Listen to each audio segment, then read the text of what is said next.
Wood.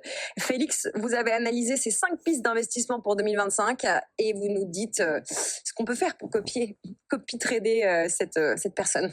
Alors, il y a encore peu de temps, je disais qu'il fallait faire exactement l'inverse de Cathie Wood. J'avais même l'idée de monter un ETF reverse Cathie Wood. C'est vrai. Mais quand on lit son rapport Big Ideas 2025 de 148 pages, il y a 5 grands axes d'investissement, 5 grandes idées qui ressortent et qui sont assez séduisantes. Et ce que j'ai essayé de faire, c'est de synthétiser ces 5 pistes et de vous donner pour chacune d'entre elles des valeurs qui sont très accessibles. Pas forcément des valeurs de pointe, des valeurs qui ont fait leurs preuves et qui sont moins risquées.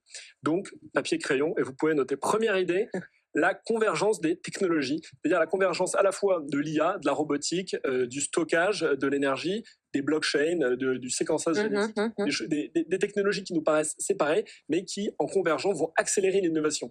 Et c'est un peu comme, en fait, investir sur l'infrastructure technologique et ce qui peut porter l'innovation et son accélération. 2 actions me viennent en tête, que tout le monde connaît. Tesla, qui fait à la fois de la tech et à la fois de l'automobile, et Nvidia, qui porte vraiment l'accélération de l'innovation en matière d'IA. Deuxième piste, les agents IA et l'automatisation cognitive. Pour, en fait, investir sur la prise en charge des tâches complexes pour améliorer la productivité des entreprises et des indépendants. Là, on peut investir sur deux acteurs, 2 géants de l'IA, commencer très simplement par Microsoft, qui ont Azure AI, qui travaillent beaucoup sur les agents IA et ChatGPT, on les présente plus, enfin OpenAI, et de l'autre côté, Google, c'est facile aussi, qui travaille très fort sur les sujets cognitifs avec DeepMind. Troisième thème, moins attendu, les robotaxis, la logistique autonome, avec la conviction que l'automatisation des transports va baisser ses coûts et que la baisse des coûts des transports va donc améliorer l'efficacité dans la plupart des secteurs qui ont besoin de cette logistique. Et là, on peut encore revenir sur Google, qui ont une branche dédiée donc aux véhicules autonomes qui s'appelle Waymo. On ne peut pas investir directement dans Waymo, mais indirectement s'exposer à Google. Pour l'instant, ça a plutôt donné raison aux actionnaires sur les 5 dernières années. Et de manière un petit peu plus pointue, vous avez aussi Aurora Innovation, qui bosse beaucoup sur les sujets donc de logistique et de transport autonome.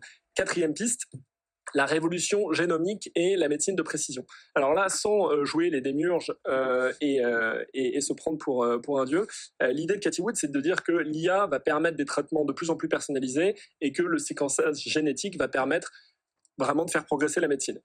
Dans ce cas-là, vous pouvez vous exposer à 2 valeurs qui sont assez connues. Il y a CRISPR Therapeutics, donc qui est les vraiment ciseaux d'ADN. Exactement, qui travaille sur on appelle ça la médecine de précision, hein, si on fait la big picture, mais ces fameux ciseaux de découpage d'ADN, c'est assez révolutionnaire. Vous avez aussi Illumina qui travaille et qui avance sur le séquençage génomique. Dernière piste de Cathie Wood. Moins drôle, c'est l'exploration spatiale et la défense. En gros, la guerre va se gagner par celui qui aura la meilleure innovation en matière de satellites et la meilleure miniaturisation de sa technologie. Et là, on a 2 boîtes qu'on connaît assez bien. SpaceX, pour l'instant, pas coté. On peut toujours essayer de s'exposer via des ETF exploration spatiale.